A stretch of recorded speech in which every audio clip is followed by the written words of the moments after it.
Good afternoon, everyone. I'm Naveena Karusala from the Georgia Institute of Technology. I'm here to present a paper written with Neha Kumar titled Women's Safety in Public Spaces, the Efficacy of Panic Buttons in New Delhi. First, I'll start with introducing the context in which we conducted the study. In 2012, a brutal gang rape of a 23-year-old woman occurred in New Delhi.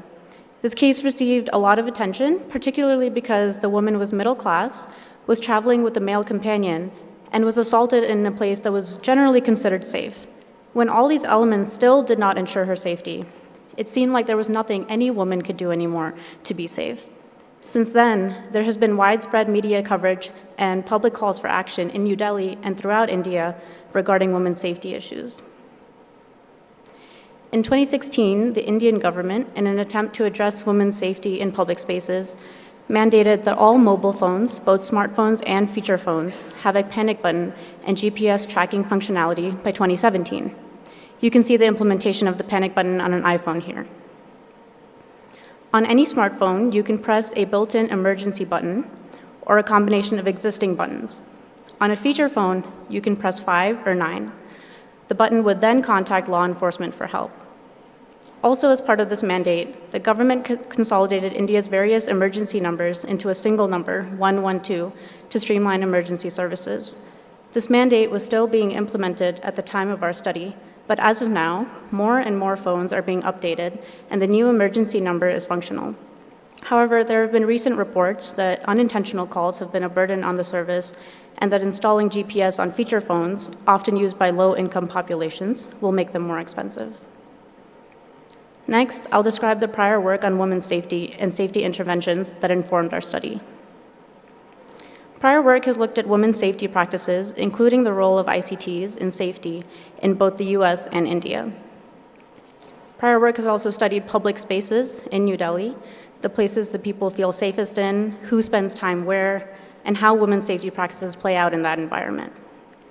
Finally, prior work has designed and evaluated interventions for women's safety, including mapping of unsafe areas, panic buttons, and discussion forums for street harassment. This work sets up the foundation for a holistic understanding of women's safety. Going beyond how women act in public spaces, we first understand how they think about, learn, and practice personal safety, and then look at what implications that has for a large-scale intervention like the panic button. Next, I'll describe the methods we used in our study. One part of our study consisted of 17 semi-structured interviews. They were conducted with women who resided in New Delhi and who were between the ages of 18 and 40 years old. We also conducted an online survey which received 30 responses. Though we intended for only women in New Delhi to take it, we received responses from both women and men residing throughout India between the ages of 18 and 64 years old. Because these responses provided a perspective of safety in other places, we analyzed this data as well. Finally, I also note the characteristics of our data sample. If we look at family income of each participant, more than half of our sample had a family income level at the highest income bracket. Most of the rest of the participants were in the middle income bracket. The women we interviewed were educated and independent, could afford smartphones, and had relatively more choice in how they traveled. All of this has implications for their conceptualization of safety. But at the same time, all of our participants are target users of the panic button, women with mobile phones. We wanted to see what safety technology can do even in best case scenarios where women have resources. We also used the lens of feminist HCI as described by Shawan Barzel to frame our findings and think about the design of the panic button. I'll quickly define the 4 principles used in our paper to provide some context, starting with participation. Participation refers to the idea that we should follow participatory design processes in the creation of an intervention. Pluralism is the idea that we should reject totalizing or universal perspectives in our design. And ecology means understanding the effects of an intervention on all possible stakeholders. Finally, advocacy means to recognize the values put forth in a design and its relation to the values of the users. I'll refer to these principles again when I discuss the redesign of the panic button. Next, I'll describe our findings. This data is organized into 6 factors that affect women's sense of safety. I'll start with location and the characteristics of public spaces. In public spaces, the intensity of a crowd often made a difference in safety. On some level, crowds were a good thing. For example, malls were safe because they were posh places and there were people around that could help hold perpetrators of sexual harassment responsible. At the same time, huge, overwhelming crowds, like in the New Delhi metro, could be unsafe. As one participant said, "It is so crowded that people try to purposely stick to you or come closer to you as an excuse." This often resulted in women using the women's only compartment in the metro. At the other extreme, lonely, isolated areas could be dangerous because there would be no one around to help in an emergency. In the end, it was not the size of the crowd that mattered as much as who the crowd was made up of. Next, based on the interviews and survey data, we also learned that the specific city and its cultural or legal norms sometimes made a huge difference in participants' sense of safety, pointing to the way culture and safety reinforce each other. We had some participants say that New Delhi was in fact not particularly unsafe at all. They said that women can be unsafe anywhere and that New Delhi simply had more media attention than other places. On the other hand, Mumbai, a city in Western India, was most often cited in the interviews and surveys as much safer than New Delhi, and participants often said culture was the reason. Women were often seen out later at night, they could wear whatever they wanted, and people were more respectful of one another's existence in general. In other instances, safety was codified into law. Some participants said Ahmedabad, another Western city, had laws against alcohol consumption, which made worrying behavior like drunken loitering less likely. The next factor is social presence and influence. Participants felt uneasy if they were alone with or in a vehicle with strangers. Many participants felt safer when traveling with friends or family. One participant even said, "It's a very sexist statement, but I would feel more safe if I'm with a guy," pointing to how women are perceived by perpetrators of sexual harassment as protected or even owned by men. Parental influence also played a huge role in how women took precautions. Parents would, for example, warn their daughters against certain methods of travel or require that they send a location update when riding in an auto. Parents' worry could sometimes be so great that participants would feel compelled to worry about safety for them. Beyond personal social networks, many participants felt that sexist attitudes were pervasive. Participants mentioned the large influx of rural migrants from nearby cities into New Delhi, who they felt held on to traditional gender roles and did not approve of how women independently navigated public spaces. Some participants also felt that women's attempts to be safe perpetuated the idea that it is women's responsibility to ensure their own safety. The next factor is technology and how women use it with respect to personal safety.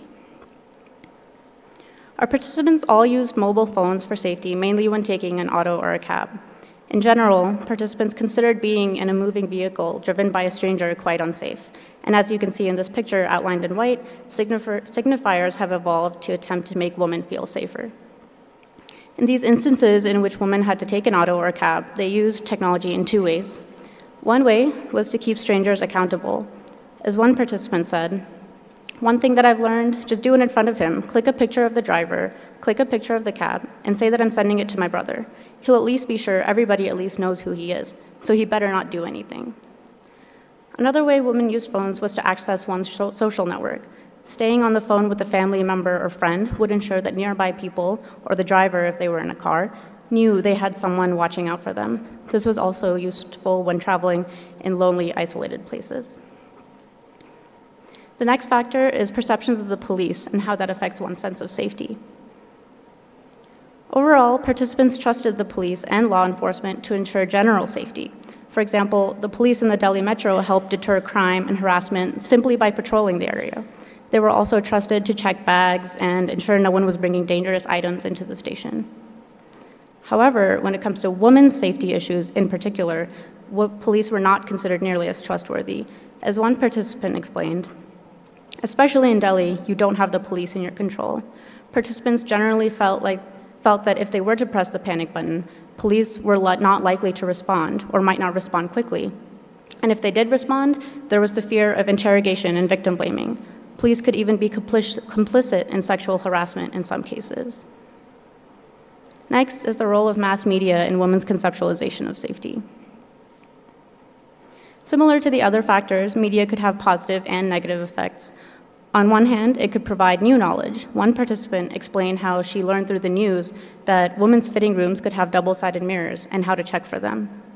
On the other hand, parents would become increasingly worried by the news they heard about women's safety. According to one participant, sometimes it's just annoying. I would definitely get a call from my mom if I'm not home by 10:30. I'm okay with it, but my mother is not okay with it. These stories, the bad things, they stay in her head for a long time. For some participants, stories from the media added to their parents' concerns so much that they would have to think about safety for their parents' sake, even if they wouldn't otherwise. The last factor is women's personal choices regarding their safety. Almost all participants felt that they were responsible for their own safety. One participant described the cognitive burden as such. As a woman, it becomes my duty to protect myself. I cannot trust the people around me. The centrality of safety to women's lives is also shown by the fact that every woman who responded to the survey said they might use the panic button in an emergency, while there were still some men who responded that they would not use it at all. The importance of maintaining a sense of safety also meant that participants preferred precaution over reaction. This affected the way they viewed the usefulness of the panic button. According to one participant, if something happens to me, I will call. The panic button is very reactive. It is not doing anything to protect safety. This also reveals how safety was thought about in stages. There's precaution, where one might avoid traveling in a certain area or time of day. There's an in-between stage, where one feels unsafe even though there might not be an immediate threat. And then there is reaction, where one is confronted with an actual threat. But in the event something did happen, women's responses varied widely. Many had experience with street harassment, like staring or groping, which they would ignore or confront verbally or glare back. In more emergent situations, participants said they tried to escape in any way possible using what they had on hand and try to call for help if possible. Now I'll discuss how these findings provided insight into the efficacy of the panic button and how the button might be redesigned according to principles of feminist HCI. The limits of the panic button become apparent in light of how women actually think about safety. Because of the realities of emergency situations, a phone might not be the best form for the panic button to take. Participants preferred using things on hand to protect themselves, since their phone could be deep in their purse or bag, so they would have to search for it to use it. A phone is also often the first thing a perpetrator would take away. The idea of a panic button is also not aligned with a woman's values. Thinking of safety in different stages, starting with feeling unsafe to actually facing a threat, the panic button is a reactionary tool that comes too late in the timeline or could call for help when there is no real threat. Additionally, because of distrust of the police, participants preferred calling parents or friends for help. Finally, the panic button is not integrated with wider infrastructure such as the police, mass media, and even social influence. The button assumes police will respond reliably, though women's perceptions and experiences have indicated otherwise. There's also very little media coverage that ensures that women know about the panic button and how it functions. Finally, the button does not interact with the fact that parents were also involved in women's safety and need to be updated with, say, travel plans. Using the principles of participation and pluralism, the realities of how women respond to unpredictable emergency situations becomes clear. To design for accessibility, the button could take the form of a standalone wearable device, a device that connects to one's phone, similar to a smartwatch, or as an add-on to an accessory. Again, thinking with pluralism in mind, women think about safety in extremely diverse ways. Women could prefer calling friends, family, or the police. They might want to share their location or travel plans in real time. They may need to stay in constant contact with parents even if there is no emergency. Understanding that there is no single feature that can fit all women's needs, and that all needs cannot be fulfilled with one design, the panic button could be designed with customizability in mind. Finally, following the principles of ecology and advocacy, which promote consideration of stakeholders and values in design, we realized that wider public infrastructures, such as the police and media, must also be held accountable in order for the panic button to function. First, the button requires the police to be reliable and sensitive to women's safety issues. Designing for this could range from sensitivity training to even using RFID chips to ensure the police are responding to emergencies quickly. Public awareness of the existence and function of the panic button is also essential. This could look like a more targeted campaign in partnership with the media to ensure that all mobile phone users are aware of when and how to use the button, as well as what exactly the button can and cannot do for safety. More generally, our study has implications for the design of and policy related to large-scale safety interventions. Particularly, we note the end goal of building a context of trust in public spaces. When the panic button is reliable, reactivity slowly becomes an option. The value that the button ideally advocates for, that is, freedom of movement through public spaces, is only reinforced if the technology interacts with larger infrastructural issues. Finally, we also note future work to be done when studying large-scale safety interventions, namely understanding women's safety in diverse socioeconomic strata and the realities and challenges of infrastructural change. Thank you for attending and listening to this talk. I'm happy to answer any questions.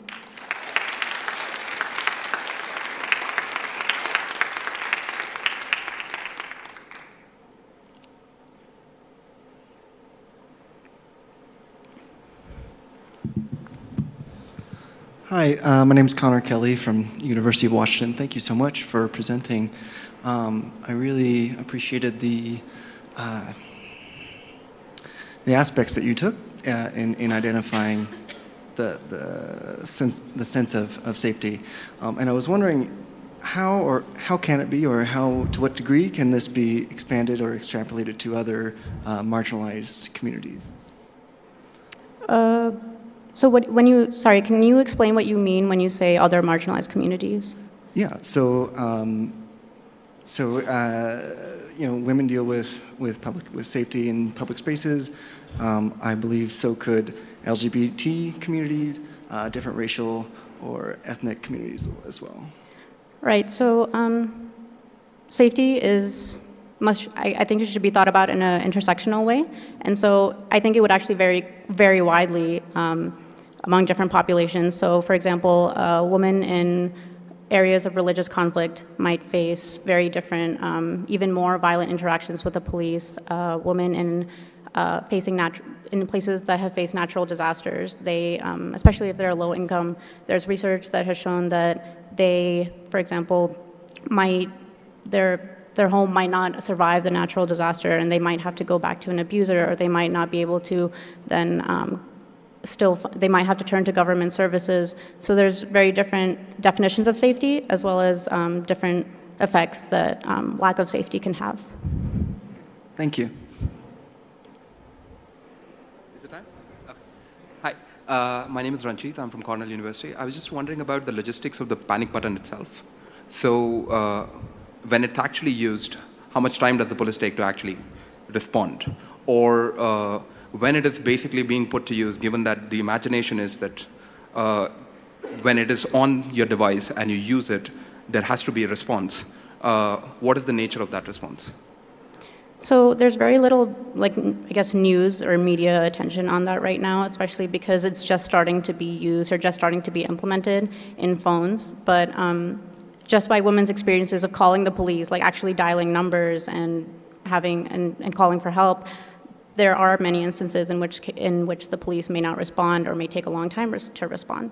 Okay, thank you. Hopefully that answers your question. Thank you so much. Thank you.